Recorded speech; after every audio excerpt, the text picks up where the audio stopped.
Hello and welcome to the Catholic Intellectual. I'm Alexander Chunda, your host, and today I'm joined by a very good friend of mine, Mr. Sam Samson. Hello. How are you, Alex? Good to be here.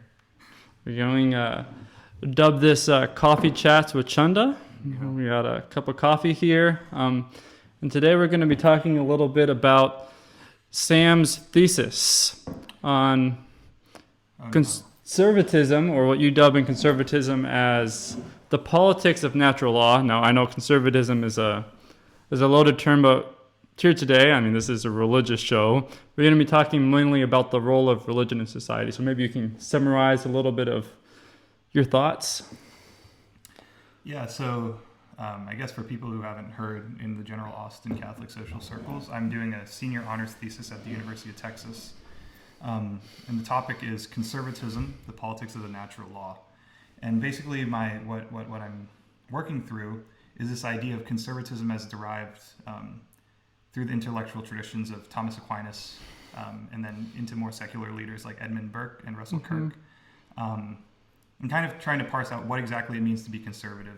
The word conservative is something that we hear a lot in the modern lexicon, mostly in political settings, but also in behavior and temperament. And so I kind of wanted to just identify what it actually means to be a conservative based on its historical uses. And what I kind of came to was this idea of a derivative of the Catholic natural law tradition, particularly in conservatism being the disposition which preserves those things conducive to human flourishing.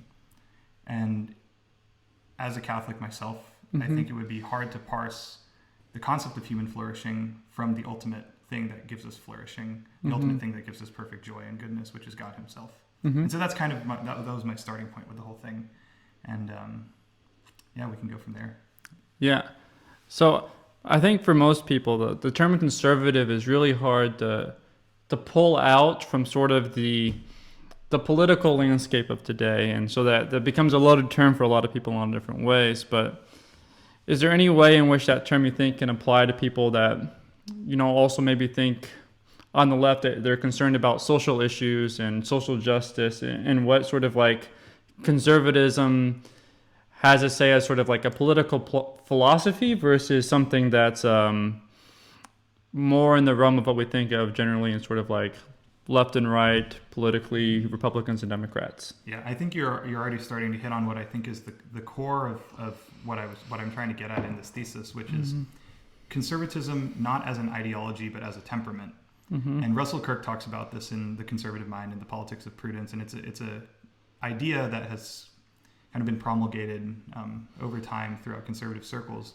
But essentially what that means is that conservatism isn't so much a political ideology, a code of dogma and creed that is oriented towards a particular ideal or goal.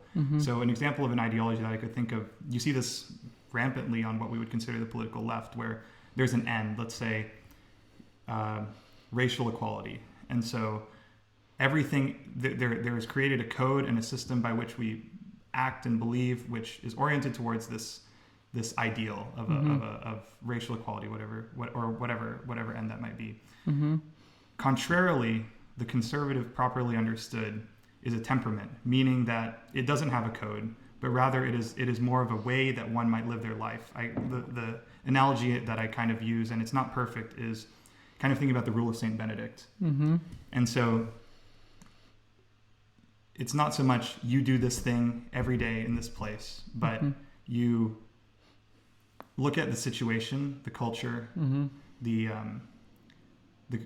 context in which you're living, those things which are healthy for people, those things that are not, and you live your life discerning which of those things are good and living by them. So in that case, I would say, yes, we tend to think of conservatism as this idea of the right, the political right. But that seems to be placing it under this ideology. If a conservative is someone who works towards this ideal of limited government, when I would make the argument that conservatism is rather something that looks at the greater economic system or the greater social system and says, okay, maybe this particular thing, free market capitalism, for example, is something conducive, versus saying this is the only way things operate.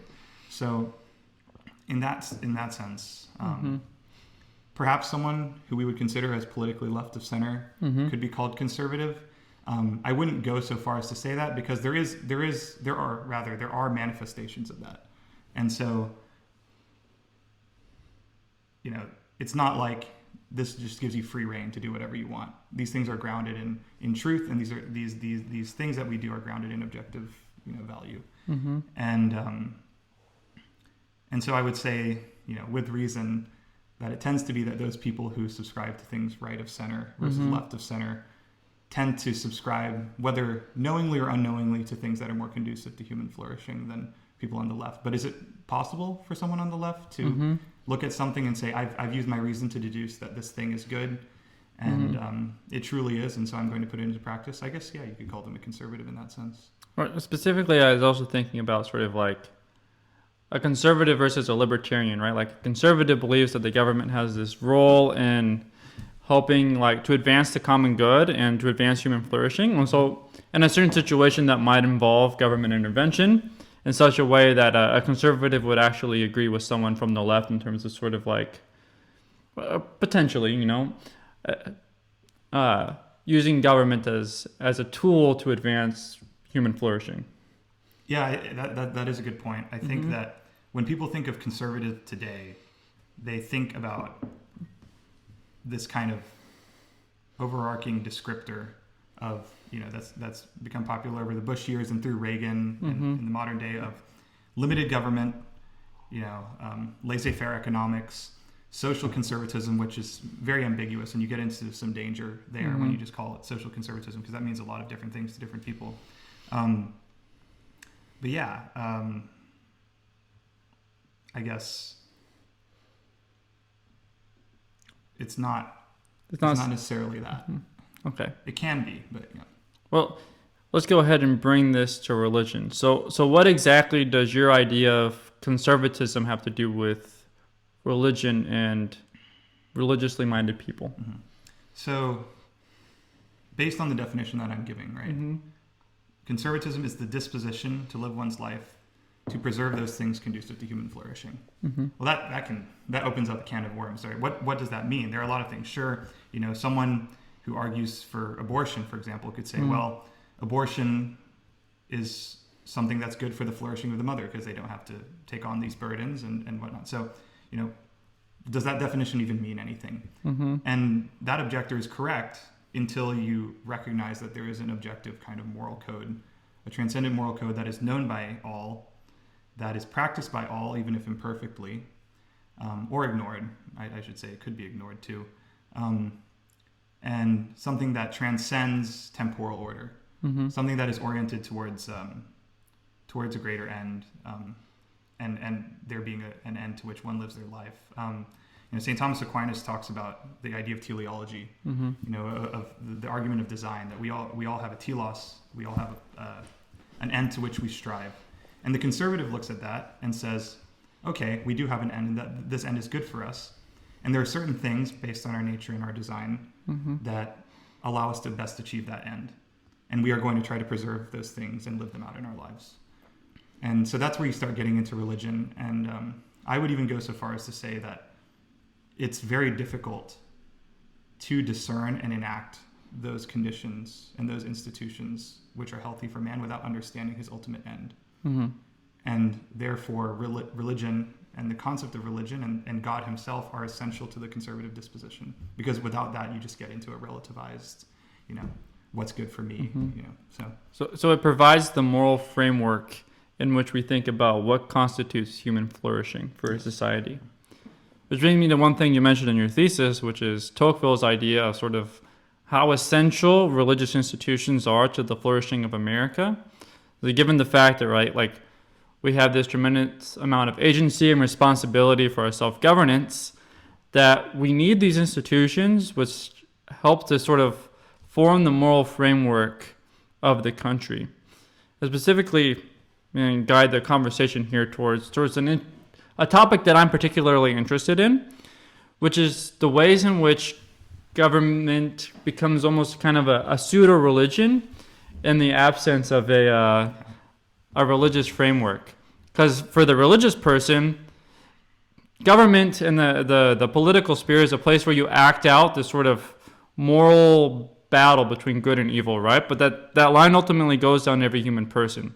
So it's up to the individual to live out, their own moral responsibility. So the evil that we see in the world is ultimately attributable to, human people's failure to live up to the moral code, more so than sort of what's wrong in sort of the societal construct, versus what I tend to see when you have a purely secular account of the world and the way that they participate in the political realm, is that the means of advancing sort of like a salvation narrative trying to build a better world are all purely political.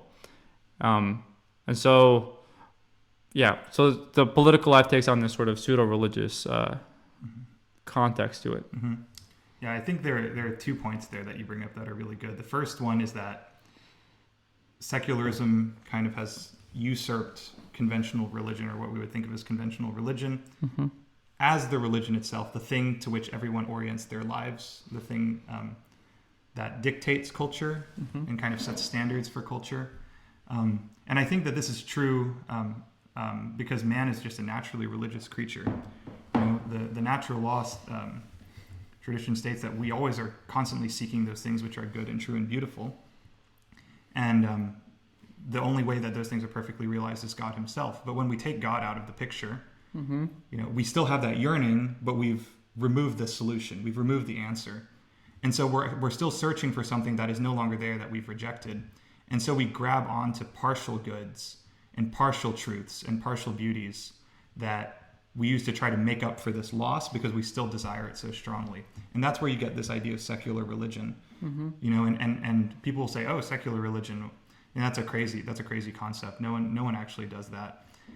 Just look at the ways that certain people live their lives when they reject God. They still have routines. They still follow things religiously. They have rituals. Sports is a great example of this. Where I love football as much as the next guy, but when people are spending all their Sunday at a football game, painting their face and singing chants, that sounds pseudo-religious to me in a way. This is not to say that football is bad, but it's a partial good. These things are temporal. These are things created by man that we use to fill this God-shaped hole in our hearts that we have when we reject him.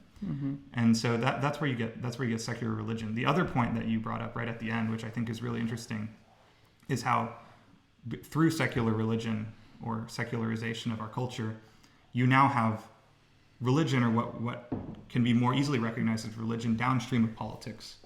And I think that this is something that is frankly a big crisis in modern American Christianity, both among progressive circles as well as what you'd call more traditional conservative circles. I think it's very easy to see this in progressive Christianity, where you have political talking points, on LGBT issues and feminism and welfare, the welfare state, and things like this that become the MO for preachers. You see this especially in mainline Protestantism now, especially in liberal parts of the country. But so too, and I think as someone who is a Catholic who is inclined to the traditional disposition and the traditional practice of the liturgy, so too do you see this error fall upon traditionalists and people that you would think of as right of center, in that the tradition and the reverence becomes the end in itself rather than God. It's fueled by this kind of, again, pseudo-political motivation where the politics dictates what I believe, and therefore I conform my religious beliefs to that. So I think that's a really good point, because it's something that people might not even necessarily know is going on. I think all of us do it at some points or another, especially in such a politically charged climate like we have. And it's just something to be aware of, because it's very real, and we're all inclined to it as fallen creatures. Yeah. Let me maybe take this analysis a little bit deeper to what exactly we mean by like religious or pseudo-religious, and maybe how we can sort of sort out whether we're too focused on temporal ends versus God, and where we see people sort of following that God-shaped hole in their heart in kind of like a temporal direction. And by this I mean something that I've heard a lot from one of my favorite thinkers, Jordan Peterson, which is the need for meaning There's the a need matter of time from Dr. Peterson. Yeah. But yeah, every human being needs meaning to exist in the world. We need some end to aim our lives at, to direct our actions, and to make them make sense. And for so many people, I think it's so tempting to get focused on sort of a temporal end for your life, that your whole life, your whole pursuit is directed at the creation of wealth, the creation of sort of a perfect, or be generous here and say like a better political realm, versus on something that is beyond this world, something transcendent, a transcendent end, and the way that sort of shapes and changes the way that we see the world when that end is actually focused outside of this world. It's on heaven. But then we can actually accept the fact that the world is fallen. It doesn't sort of dig into the deepest part of our souls that we can't achieve perfection in this life, because we realize that's something that we're hoping for in the next life, versus when we're so tuned towards such a worldly end that it sort of raises the stakes of the political world. We can't accept imperfection. And getting to the point you made about traditionalists and liturgy, like that, we realize that every liturgy that we experience here on earth is going to be imperfect in some way because it's done by human beings. And we'll experience the perfect liturgy, that perfect experience of God's love in heaven. So yes, it's the place where heaven meets earth, where we experience God in the liturgy, but ultimately as Christians, we have to have kind of one foot in this world and one foot in the next. Yeah, I think that's absolutely right. It's important to note that we shouldn't reject temporal goods. I don't think it's particularly healthy to reject the gifts that God gives us in creation, particularly friendships and loves and blessings that can be used to orient ourselves closer to God. But that's exactly what it has to be. These things are but participations, imperfect participations in what our ultimate end is going to be. And so, there's at the Latin Mass last Sunday, we listened to the parable of the sower and the seeds, and one of these analogies that Christ uses is the seed that gets choked out by the thorns. So what you see is you have the seed that grows, right? A seed that then gets choked out by things of the world, and this is what Christ talks about. And versus the seed that grows in the good soil, obviously, it's there, it's participating in the world, but it's not being choked out by these temporal distractions. So, when we talk about the modern state of Christianity, the modern state of conservatism and politics, yeah, it does seem that like our ends are oriented towards temporal things. Even in our use of religion in politics now, when people say a prayer before a meeting of Congress, or when there's a prayer before a football game. I keep bringing back football games for some reason, but or we say the Pledge of Allegiance, one nation under God. Perhaps at one point, and maybe even still for some people, that invocation of God and the divine as an indicator of our supernatural end still means something. But by and large, what we're increasingly seeing is that this is used more as an ethos-evoking kind of rhetorical tool that is very temporal in its nature. And so, yeah, this is all to say, temporal goods don't necessarily have to be bad. We just have to hold them in temperance and in moderation, and put them in the right place, keeping in mind what that ultimate end is. Yeah. So let me bring in the sort of idea that you brought up. Is conservatism is sort of like a disposition or a temperament, which is that sort of unlike, maybe let's call it progressivism, which sees the primary way of sort of living out their ends as in government. I mean, you might think as a conservative that the institutions that are most fundamental to human flourishing are not government, although government is important, but rather your local church or your family. And this is really the places where like human flourishing is established, and where we really sort of encounter the presence of God and live out the call of God in our lives, rather than in a grand national political participation. Yeah, to that point, and I talk about this in the thesis, I come up with 4 overarching categories, overarching, something of that extent, for what the conservative ought to conserve. And interestingly enough, none of them is government, but none of them can exist without government. And so I think that this myth that's been promulgated that government is unnecessary, this kind of pseudo-libertarian mentality that the government needs to just step away and man left to his own devices will be perfect and flourishing. No, that's not true. We're fallen creatures who tend to err, and so we need directive. Aquinas talks about this as well in his treatise on law.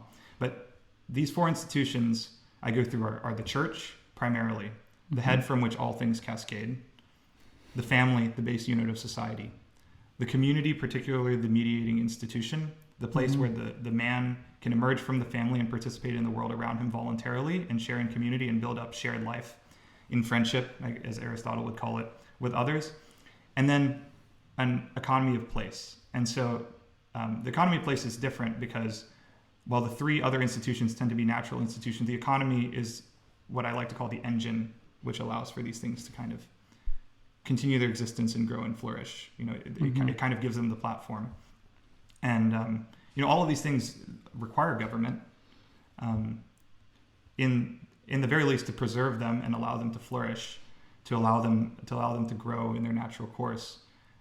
The issue is when you have the opposite happen with whether it's government or private sector or culture that shun these institutions. That's when you get into greater problems, and so that's what conservatism is really tasked with, I would say. It's interesting. As I've gotten older, I've always been very interested in sort of like how do we build a better society. But I think one of the ways that I've grown spiritually is that I've realized more and more that, what's really essential to human flourishing and where our society is really failing right now to sort of establish the conditions for human flourishing is that our religious institutions and our families are failing.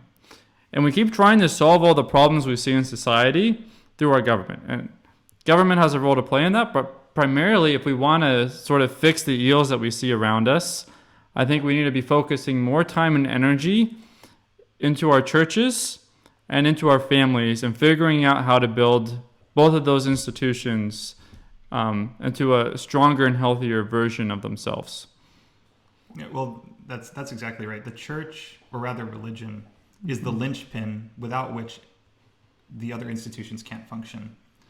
It's because the church itself, well, first physically, is this hub of community. It's the place where people come and gather and share in life together, then also learn about God and about spirituality and morality and how to be contributing members of society. It's where they learn right from wrong, where they learn what that end is, that all-important supernatural end that we talk about is. Mm-hmm. And also it gives them a place that isn't bound, per se, to the temporal nature of the world.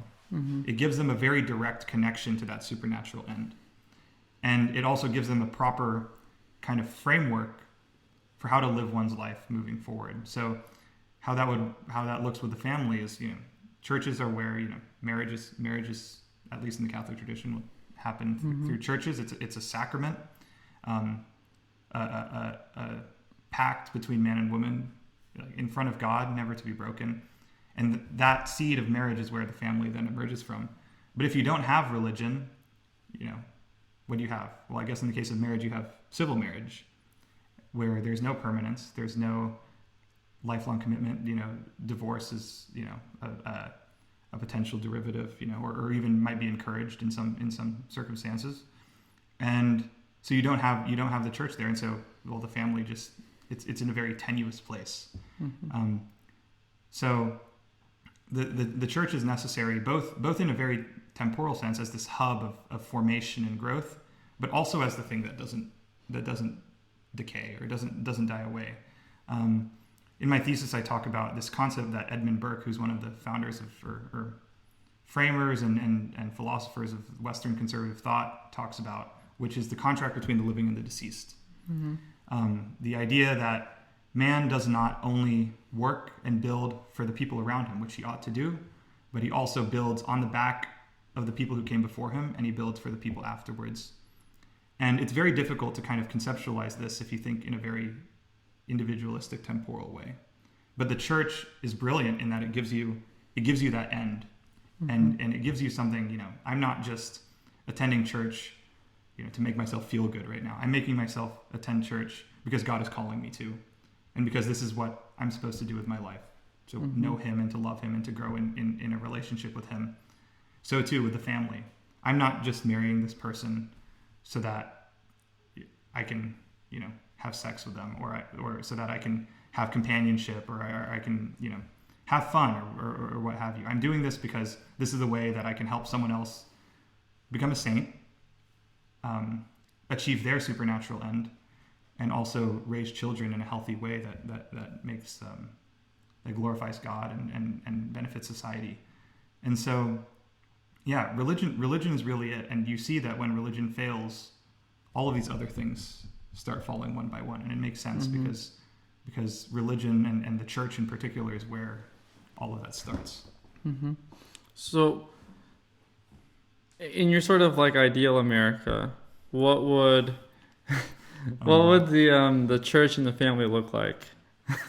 Oh man, yeah, this is above my pay grade.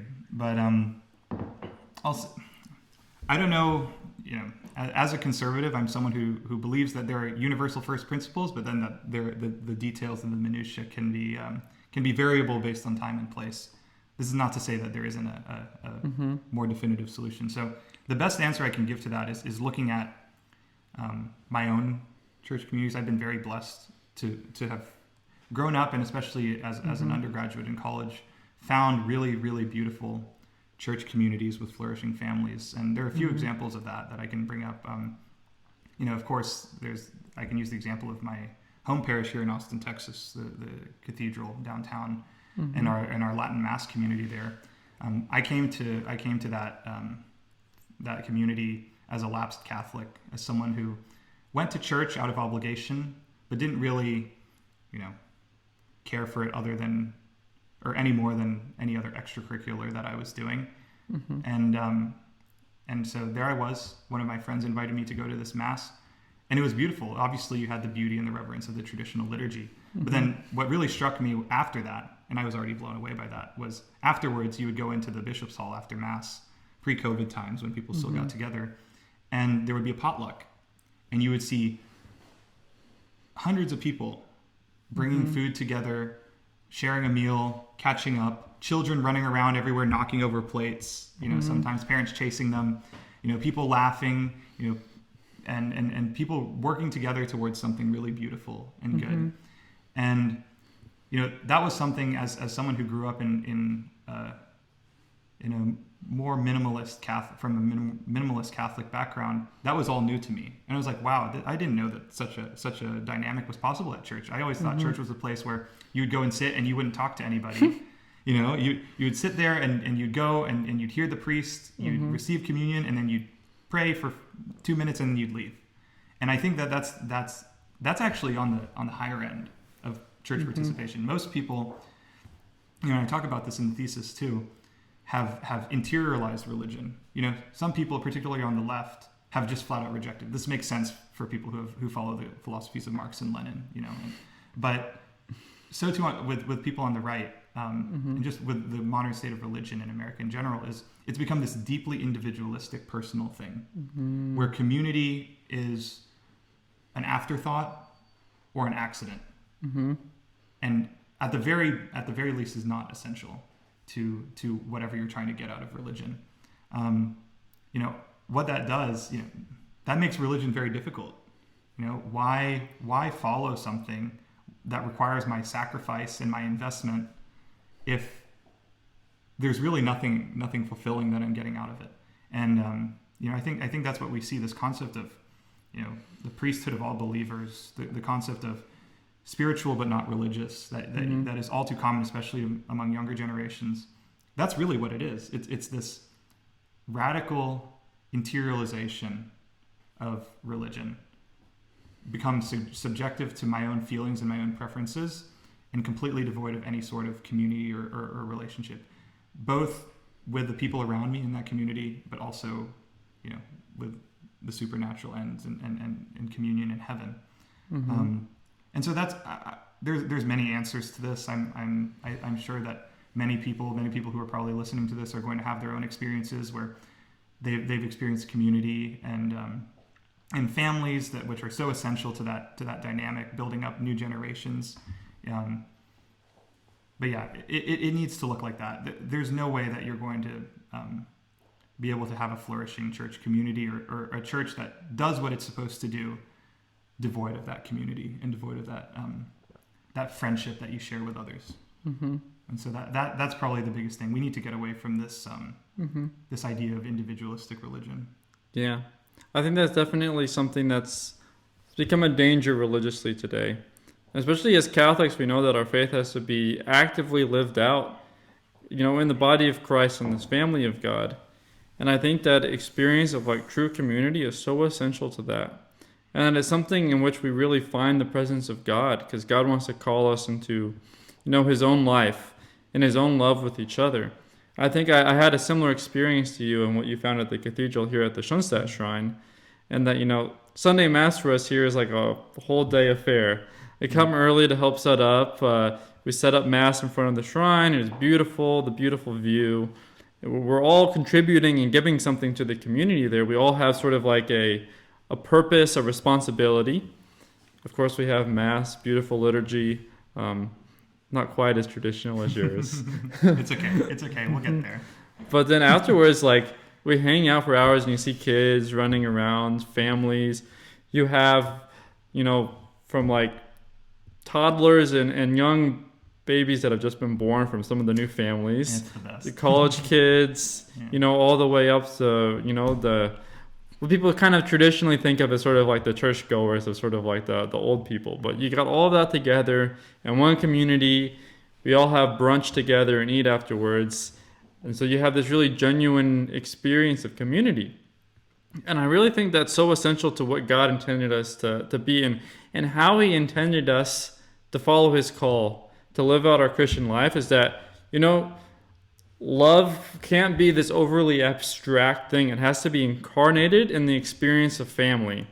So, and the immediate nuclear families that we're all called to, but beyond that, in the church community, we have to take responsibility for one another. And I love this term from Father Kentenich, my spiritual founder of Schoenstatt, which is the idea of sort of in one anotherness. That's what we want to be as a church community. We want to be people that grow in one anotherness.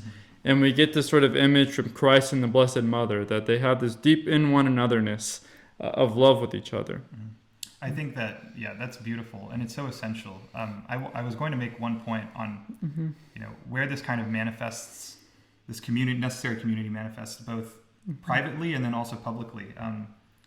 There's an abbey up in Oklahoma. Actually, the two of us are going to be taking a little trip up there in a little bit as good friends up in Oklahoma, called Our Lady of Clear Creek Abbey. And it's a Benedictine traditional monastery in northeast Oklahoma.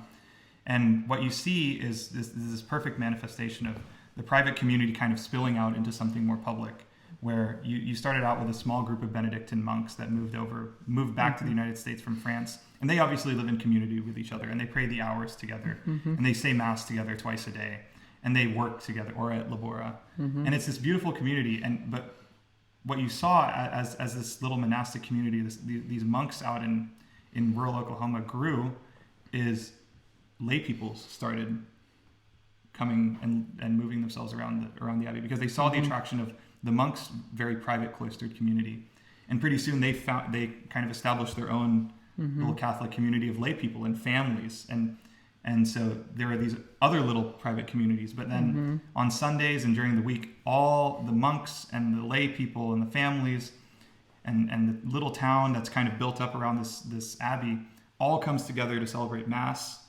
And then the kids are running out in the field and playing with the sheep, and the monks are out cracking jokes with the parents and telling them, you could have been celibates, but you decided to subject yourselves to this.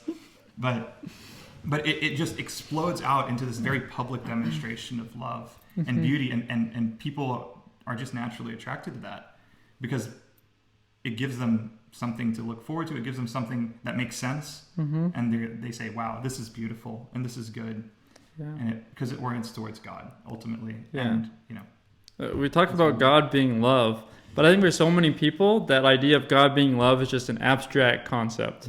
It's something that you sort of feel or maybe experience of God sort of in private prayer, but it's not, like I said before, incarnated. It's not lived out, and it's really got to be lived out. And there's something so special and spiritually enriching about feeling that you encounter that love, that sort of Trinitarian love in community and people living it out.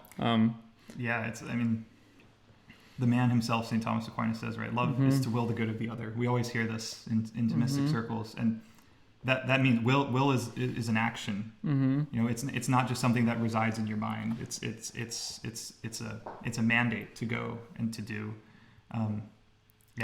So we gotta will it.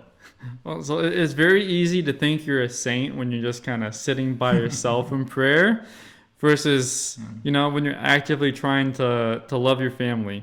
I'm reading The Imitation of Christ by Thomas A. Kempis, and he's speaking as a monk. But one of the things he talks about is like the sanctifying effect of the community, that the community calls you out of yourself, forces you to sacrifice.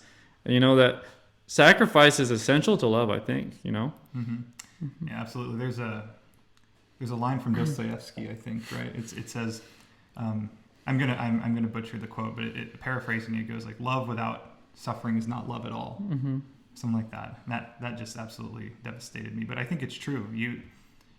Love requires the willing of the good, and sometimes you have to remember that good transcends any of your own personal interests. And so, if you just reside in your mind and say, I love this thing, and so it makes me feel good, that's only going to get you so far. I'm not saying that's bad to think about the things you love, but at some point that has to be manifested, and maybe that means suffering, but how great of a blessing it is to suffer for the Lord sometimes. Yeah, to be unified to Him on the cross. It's funny, these past couple of weeks have been pretty spiritually intense for me. Always. Well, I'm more than normal. Yeah. But one of these things is, I've really felt this sort of unique presence of the Lord lately in my life. And God has slowly been working on me and calling me towards Himself in the way that kind of inverts some of the normal values that we have as human beings. That I actually feel this sort of desire to suffer to some extent because I want to be more deeply united to Jesus. And that, the more my love of Jesus grows, the more I desire to be united to Him.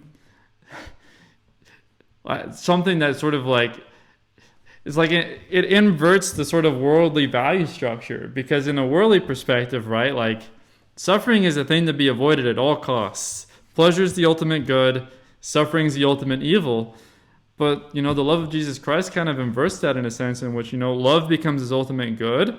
And we're not masochists. Catholics are not masochists. You should not be a masochist. But of course, suffering becomes this great means of love. And in some sense, the sharing in the cross of Christ is, the great gift that we're able to give Him, back in terms of the great love that He gave us in dying for us and suffering for us on the cross. That's true. You mentioned Imitation of Christ. The book I'm currently reading for kind of my spiritual edification is the Diary of Saint Gemma Golgani, the 20th century mystic Italian saint. And it's beautiful. And there's a point she writes entries about her experiences in deep prayer. And there's one time, she asked the Lord to put the crown of thorns on her head, and He did. And she said, "But I was disappointed because He didn't push it down harder." And and that's really I think what we need to manifest. And it's so easy to be distracted. This is what we see, in conservatism, talking about in our politics, in our friendships, in our interactions. It's all about getting rid of the suffering, status quo, even doing things that we know might hurt us in the long run for this immediate gratification and pleasure. And so I would reckon, this is just thinking that this kind of newfound desire that you have to suffer with the Lord has come in direct relationship with a kind of detachment from desires and temporal desires. Yeah. So. Well, something that's definitely a part of that is the Shuntat spirituality of the covenant of love. So the covenant of love, or the idea of a covenant, is, like where a contract is exchange of sort of goods or services, a covenant is exchange of persons. So we're making this covenant with the Blessed Mother, and it's exchange of persons. So the Blessed Mother gives herself entirely to us, and we give ourselves entirely to her. And there are different levels of that. So the second level is the blank check. And the idea generally is you're giving this blank check to the Blessed Mother, and she can write whatever she wants on it for her life. And then the final level, the most intense level, is the Inscription. So the Inscription actually grew out of the Shunsat movement. Was World War II was starting, because the Shunsat movement grew in Germany, and they were kind of responding to the time. And how do they respond to the growth of National Socialism? And what they felt is that they sort of had to entrust themselves entirely to God in that situation, and to see all the challenges that came their way as sort of a means of their self-sanctification.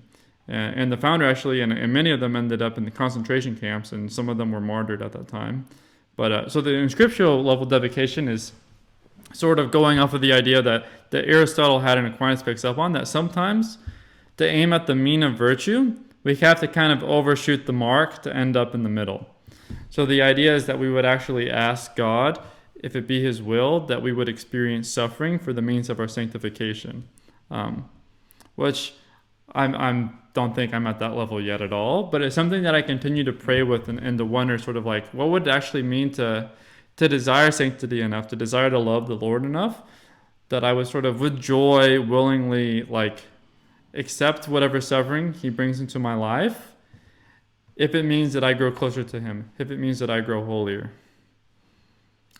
Yeah, I think that's really beautiful. I don't think I'm quite there yet either. But I think it's an important mentality. Perhaps it's difficult for us to just dive in and practice that right away, but you can do that in little ways. Trying to practice the virtues. Lent is coming up. I don't know when this will be published, but Lent is coming up as of when we're recording it. What a perfect time to just practice, giving up little things and being willing to suffer for a higher purpose. Suffering is only truly miserable if you're not suffering for anything. And so we always have to remember that, with God being present in our lives, the suffering is worth something if we're willing to offer it to Him. And that's what I have to say about that. Yeah. As kind of tying this back a little bit to our earlier conversation, right. We've gone off a little bit about the idea of like conservatism. I'm maybe bringing in Jordan Peterson again. He talks about the cross as sort of this image of like, when we willingly take on suffering, we renew the world. So when we become willing to take on suffering out of the sake of love of our community, our family, our nation, that we become capable of renewing it and of driving out sin.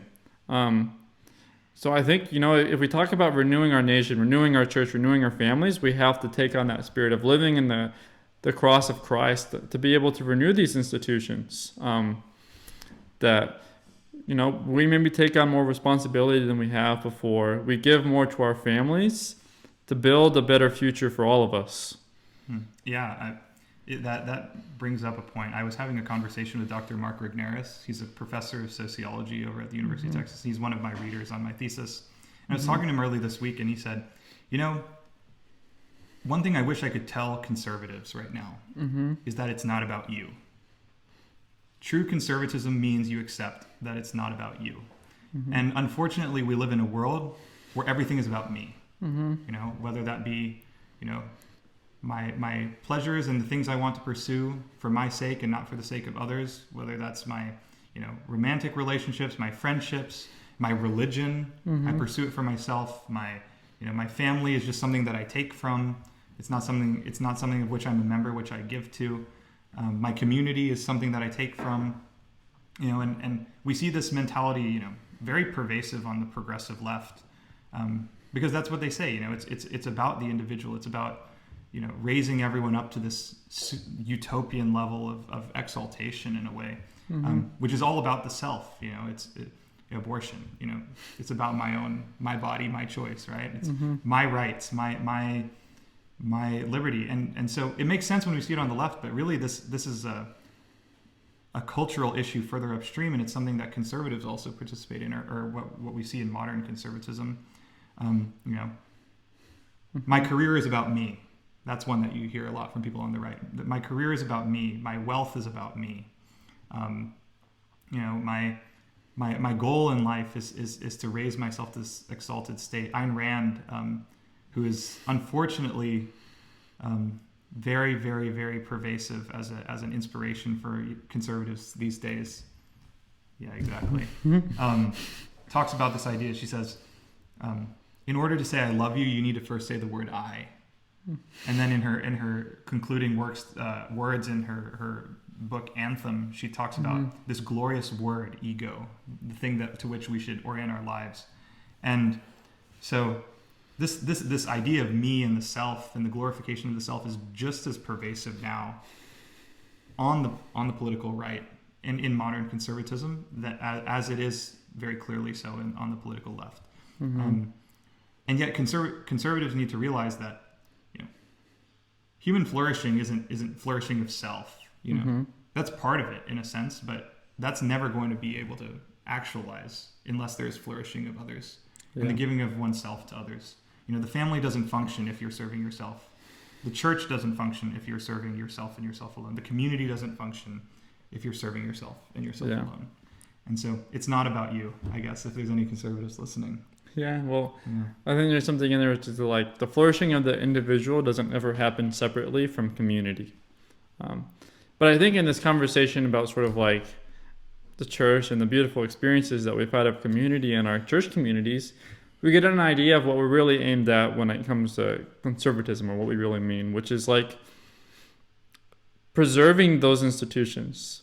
So, we build beautiful, thriving families, beautiful, thriving communities of that sort of in-one-anotherness, of that giving of self. And then we have to be continually focused on preserving that, because we know we live in a broken world, a world stained by original sin. And so this world has sort of like a entropic characteristic that these institutions are always drifting towards fallenness. And so we have to be continually willing to sacrifice, continually willing to live the cross to keep these institutions going, to keep these institutions things that contribute to and support human flourishing. And that's what I think we really mean by conservatism, right? It's building these kind of smaller institutions and building a government that supports these smaller institutions and doesn't attack them, and then preserving that characteristics, right? Like preserving that faith community, continuing to sacrifice and to pour into our churches and into our families so that they continue to stay strong and they continue to stay places, or they become places in which human flourishing can happen. Yeah, it's important. Some people have this perception of conservatism that it's just delaying the inevitable. And yes, conservatism can in part be the politics of delay. I think Roger Scruton talks about it being the politics of delay. And that's part of it. Sometimes we do need to be the people that say, whoa, let's take a step back. We can't just embrace radical change all at once. That's a big part of it. But more than that, it's this idea of preserving those things which are good, the things that we deduce and we know to be good based on our created ends. And sometimes restoring them too. And even restoring them, building them back up. And that so some people might fear, they say, well, this culture is so pervasive now and it's encapsulated everything. And anything conservatives do is just, moving the goalpost, but eventually it's going to catch up to us. There I am with another football analogy. This is Super Bowl, So, but this idea that eventually it will catch up to us, and maybe it does at some point, and that might be a little bit apocalyptic. But the reality is that these institutions aren't just things that once they're gone, they're gone. These are things that exist, naturally. They just occur and they spring up, and it's up to us as conservatives to maintain them and build them and grow them. Families will always exist. That is just the nature of the human person. It's just a matter of whether we champion them and preserve them or let them go by the wayside. Yeah. Well, I think it's been a really excellent conversation. I want to thank you for coming out here and talking about all these things with me. And I hope you all will find them edifying. And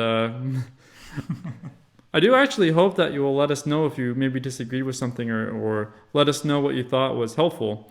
And you can leave all that in the comments, and I'll certainly take all that into account. Well, thank you very much.